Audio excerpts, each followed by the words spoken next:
My name is Christiana. I'm a 36-year-old housewife juggling part-time work and raising 2 kids. Life's generally good, but I often find myself frustrated with my husband Billy, who's the same age and works a corporate job.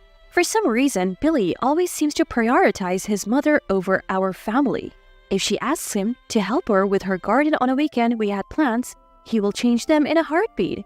Even on days we were supposed to visit my parents, he would suddenly decide to go shopping with his mom instead. For our child's birthday, he rejected the character cake our kid chose, opting for a fruit tart his mom said was delicious. She said kids need to eat lots of fruits to get their vitamins, he would argue. I would often confront him later, especially when I saw our disappointed child's face.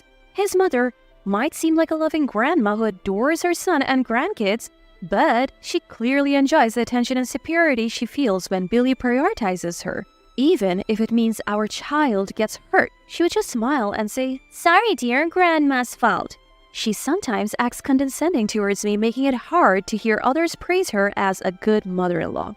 Ever since his father passed away, Billy has been spoiling his mother even more, and her attitude has only grown. Amidst all this, our 10th wedding anniversary was approaching.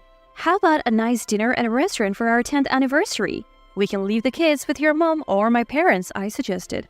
Sounds good. Let's book a fancy place. Remember that restaurant that was on TV? We decided on a high-end restaurant we wouldn't typically visit.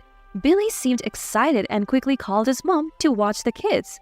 I was looking forward to our special day, even though it was still 2 months away. On our anniversary, I was getting nervous.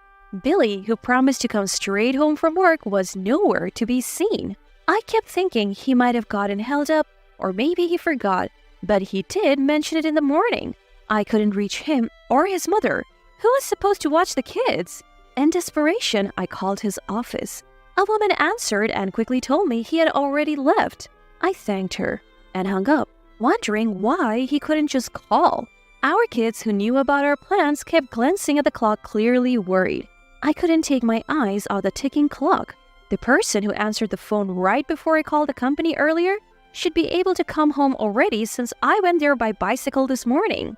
In this way, I continued to wait for Billy until the very last minute, but it's already at its limit. Our reservation was for 7 p.m., and it was almost time. I called the restaurant to inform them we would be late. "Your party is already here," the hostess said. By himself? As I mentioned earlier, you're already seated with your guest," the hostess said. Who came with him?" "A man in business attire and an older woman. Excuse me, but are you?" I quickly replied, "My mistakes, sorry," and hung up. An older woman? Could it be? I immediately called Billy. When he finally answered, he sounded quite annoyed. What? You've been calling non-stop. "Where are you? You're not at the restaurant, are you?" Yeah, I'm here. Mom really wanted to eat at this place, so I decided to dine with her tonight. We can celebrate our anniversary at that family diner over the weekend. You love their baked rice dish, right? It was indeed his mother. Knowing it was our anniversary dinner and still joining him was audacious of her, but Billy, who took my seat without a word, made me feel more than anger. It was disgust. And to think he knew how much I had been looking forward to this for the past 2 months, suggesting a local diner as a replacement, it was clear where I stood in Billy's priorities. Since the kids will miss out on Grandma's cooking tonight, make sure to cook them something they like. Thanks, he added. Hold on. I tried to keep him on the line. My parents gave us gifts for our 10th anniversary. They even said they wanted to hear about our dinner. Gifts? Your parents always send stuff I don't like. Just toss anything that's not cash. Billy suggesting to throw away heartfelt gifts from our loved ones. I tried one last plea. "Are you sure about that? You might regret it." Billy sounded puzzled but didn't change his mind. Oh, regret? Nah, just keep the cash.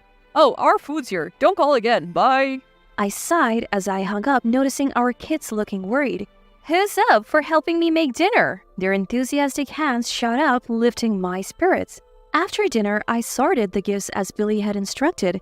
Cash aside, everything else was to be discarded. Keep the cash and get rid of the rest.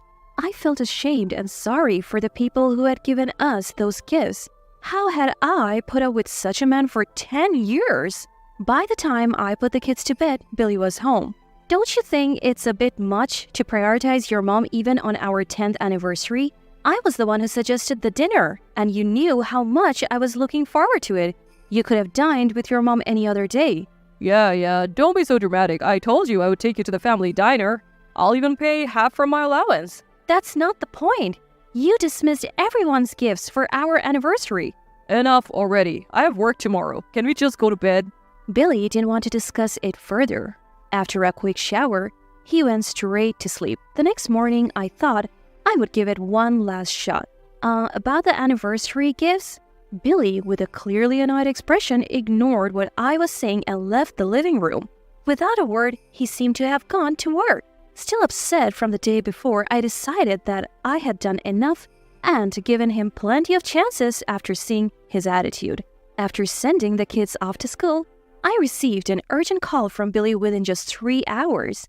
I answered, thinking he called sooner than expected, and Billy started speaking in a panicked tone. Hey, who did you get that gift you mentioned yesterday from? Like I said, from my parents. We also got some from friends, your boss Cyrus, and even the president. What? You never mentioned. I did. I told you it was a gift from my parents. Parents? My father has been friends with Billy's boss and the president for years, and our family have always been close. The two of them, who have treated me like family since I was little, had come over the previous evening to give us their gifts. The watch the president chose is so fancy even I know about it, and the wine Cyrus brought looks delicious, but it doesn't matter now, right? You said to throw away anything that wasn't cash, so I did. What have you done? Do you even realize what you have done? Billy was furious, but I wondered on what grounds he was complaining. I tried to confirm with you if it was really okay, and I tried to talk to you when you came home, and again in the morning. You ignored me, Billy. Don't shift the blame. It's your fault for not listening. I hung up on him. Billy kept calling back, but I ignored all his calls. I might seem childish, but I couldn't contain my anger anymore. When Billy came home, I could hear his heavy footsteps from the entrance as he stormed into the living room. Enough is enough. Give me the gifts now. I told him I had thrown them in the morning trash, and they had already been collected. Billy, angrier than I had ever seen him, shoved me and stomped on the floor. Unbelievable. Can't you tell right from wrong? You knew it was our anniversary dinner, yet you went to a restaurant with your mother? And then telling me to throw away the gifts without even looking at them? I question your sanity. I confronted the yelling Billy. Throughout our heated argument, Billy kept insisting that I was the one in the wrong. You threw them away, so you apologized to them. I've already told everyone at work, so there's nothing we can do now. My anger exploded at Billy's selfish reasoning. Oh, really? Then I would like to apologize directly. Can you ask them to come here? What are you? Billy was visibly shaken by the words not meant for him, especially when he saw the door to the adjacent room open. He grunted in surprise as he faced his boss and the president, who had emerged from the other room. The two of them, having heard Billy's side of the story, found my actions quite out of character and had called to hear my side as well. I decided to tell them everything, including the fact that I had called your office while waiting for Billy to come home. After hearing my explanation, they felt bad that their gifts had caused a misunderstanding between us. They asked to hear our story again, so I invited them over. However, seeing how agitated Billy was when he got home, I asked him to wait in the next room to let him calm down. Billy, consumed by anger, didn't seem to notice their presence. Oh, Mr. President, I'm sorry. Finally, realizing the situation, Billy turned pale, bowed deeply, and apologized to the two of them. He must have realized that he couldn't deny the story I had just shared, especially after trying to pin the blame on me. His previous anger was gone, replaced by deep remorse as he trembled. Lift your head. The president's voice was surprisingly gentle. Hope flickered in Billy's pale eyes. This is a domestic issue, unrelated to work. I won't reprimand you as a president. Yes, added his boss. It won't affect your job performance, but remember, we have been friends with Christina for a long time. We would prefer to keep our distance from you personally from now on. Billy, who had often boasted about his close relationship with them outside of work, looked devastated. How could you? And you, say something. Aren't you embarrassed to involve others in our marital spat? This isn't just a marital spat.